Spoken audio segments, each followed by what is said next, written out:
जय उत्तराखंड, आप देख रहे हैं यूके न्यूज लाइव। आपके साथ मैं हूं आरती। पेश है उत्तराखंड की आज की खास खबरें। उत्तराखंड में भारी बारिश लोगों के लिए मुसीबत का सबब बन चुकी है और यह मुसीबत तब और ज्यादा बढ़ जाती है जब भारी बारिश के चलते किसी वाहन को नदी के रास्ते गुजरना पड़ता है। वाहन चालकों की लापरवाही भी कभी कभी सैकड़ों जिंदगियों पर भारी पड़ जाती है।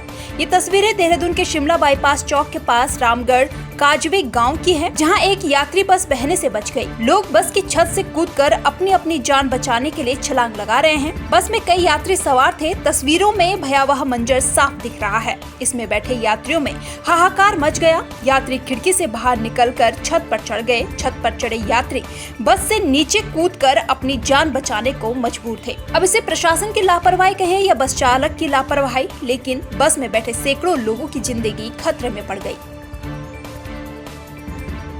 उत्तराखंड के काशीपुर में लगातार हो रही बारिश से ग्राम मिस्सरबाला में एक मकान गिर गया, जिसमें सो रहे एक दंपति की दबकर मौत हो गई है और एक बालिका गंभीर रूप से घायल हो गई है। घायल मनसा को एम्बुलेंस के माध्यम से राजकीय अस्पताल पहुंचाया गया। साथ ही सरकार को भेजी गई रिपोर्ट के आधार पर जिलाधिकारी ने मृतकों को 4-4 लाख मुआवजा देने की घोषणा की है।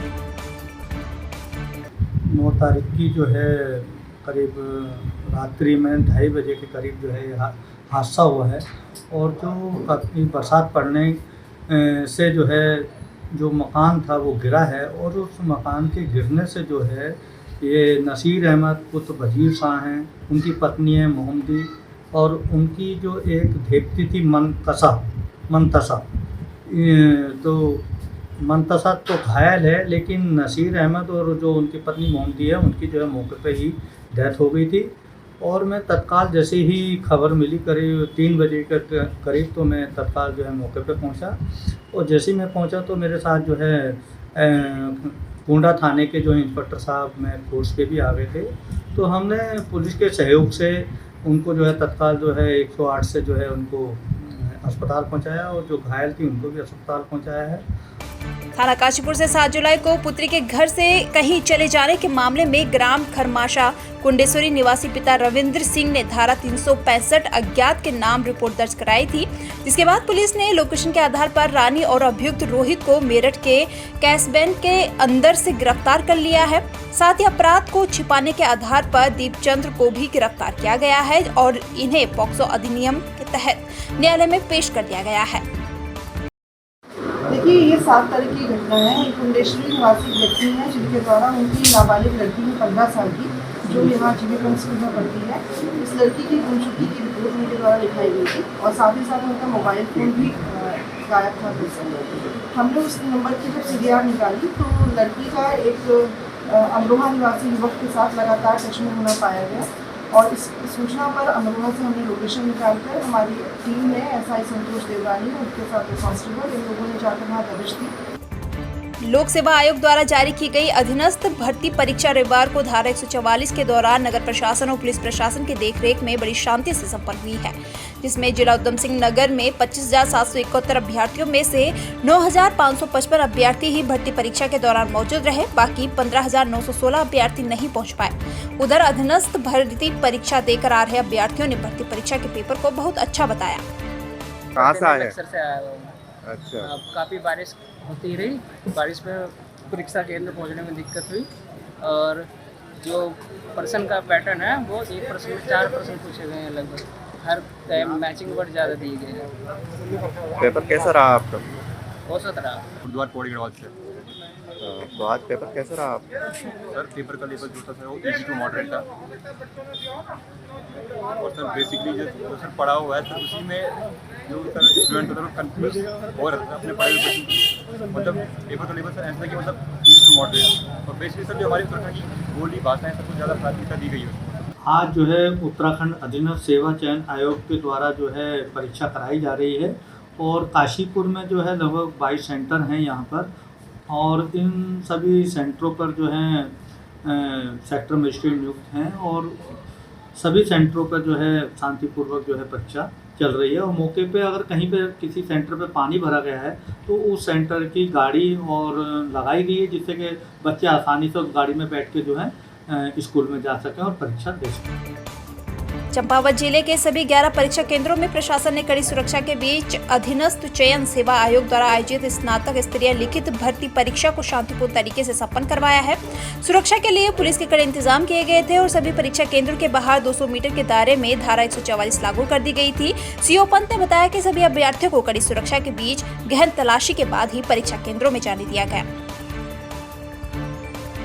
यहाँ पर पूरे जनपद चंपावत में हो रही है, 11 सेंटर है। इसी परिप्रेक्ष्य में पुलिस के कड़े प्रबंध किए गए हैं। हर सेंटर पर 5 पुलिस कर्मचारी ड्यूटी लगाई गई है, जिसमें सब इंस्पेक्टर रैंक के अधिकारी भी।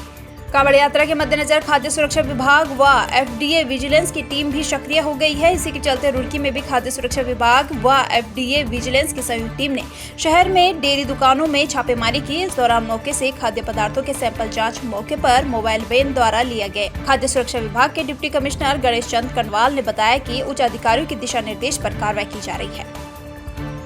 कांवड़ यात्रा के दृष्टिगत खाद्य सुरक्षा आयुक्त महोदय के निर्देश पर ज्वाइंट टीम बनाई गई है, जिसमें डिस्ट्रिक्ट के जो है हमारे जो डीओ, सीनियर एफएसओस और एफडीए विजिलेंस और हम ज्वाइंटली कार्रवाई कर रहे हैं। और इसके साथ में हमारे पास में जो है इस बार मोबाइल फूड टेस्टिंग वैन भी है, जिसमें डिप्टी कमिश्नर कटहत जी भी साथ में हैं। और इस पूरे ड्राइव के अंदर जो एक नई चीज़ की गई है, एक तो मौके पर जो है हम फूड सैंपल्स टेस्ट कर रहे हैं और जितने भी फूड सैंपल्स जो है अगर जहाँ जिन पर हमें डाउट हो रहा है, जो सस्पेक्टेड हैं, तो एविडेंस बेस्ड इन्फोर्समेंट किया जा रहा है कि उन पर्टिकुलर चीज़ को, कमोडिटी को ट्रेस करते हुए उनके सैंपल कलेक्ट किए जा रहे हैं, जो हम जांच के लिए भेजेंगे। और पूरे अभियान में कांवड़ क्षेत्र में जितने भी खाद्य कारोबारी हैं उनके प्रतिष्ठानों का निरीक्षण किया जा रहा है और ख़ासतौर से जो है जो आम उपभोक्ता हैं उनको भी जो है मिलावट के तौर तरीक़ों के बारे में जानकारी दी जा रही है कि कैसे जो मिलावट की पहचान कर सकते हैं। मसूरी धनोल्टी रोड राष्ट्रीय राजमार्ग 707 ज्वारना कद्दूखाल के पास भारी भूस्खलन के बाद बंद हो गया। सड़क पर भारी मात्रा में मलबा और पत्थर आ गए, जिससे मार्ग के दोनों ओर वाहनों की लंबी कतार लग गई। भूस्खलन की सूचना पर धनोल्टी पुलिस और राष्ट्रीय राजमार्ग के अधिकारी मौके पर पहुंचे और जेसीबी की मदद से करीब 5 घंटे के बाद मार्ग पर आए पत्थर और मलबे को हटाकर मार्ग को यातायात के लिए सुचारू किया गया। पौड़ी जिले के यमकेश्वर विधानसभा के नीलकंठ मेला क्षेत्र से व्यवस्थाओं का जायजा लेने के बाद मुख्यालय पौड़ी वापस लौटते समय ऑल वेदर रोड में ऋषिकेश देवप्रयाग के बीच नेशनल हाईवे 58 पर चट्टान के टूटने से सड़क जाम हो गई। इस दौरान डीएम डॉक्टर आशीष चौहान रास्ते में ही फंस गए। जिलाधिकारी के साथ साथ इस दौरान अवरुद्ध मार्ग में एम्बुलेंस भी मार्ग खुलने तक फंसी रही। तरीके के स्ट्रेटेजिक पॉइंट्स जो होते हैं लैंडस्लाइड प्रोन जोन्स, उनमें हम अपनी जेसीबीज़ और अर्थ मूविंग मशीन्स को डिप्लॉय करके रखते हैं। तो सिमिलरली अभी भी जैसा एक जेसीबी काम कर रही है तो प्रॉम्प्ट एक्शन करते हुए एनएचए से खुलवाने की कोशिश कर रहा है। तो यही हमारे अरेंजमेंट्स रहते हैं ताकि बिना किसी परेशानी के हम यात्रियों को या यातायात को सुचारू कर सकें। जो भी लैंडस्लाइडिंग जोन होते हैं वहाँ हम मेनली अपने जेसीबी डिप्लॉय करते हैं और क्रॉनिक लैंडस्लाइड पॉइंट पे हमारे वॉचर्स और ट्रैफिक रेगुलेशन के लिए पुलिस रहती है, जैसे शिरोबगढ़ या लामबगढ़ जैसे जो एरिया हैं। तो इसी लाइन पे अभी जो कंडीशन है। फिलहाल आज के बुलेटिन में इतना ही। बने रहिए यूके न्यूज़ लाइव के साथ। धन्यवाद।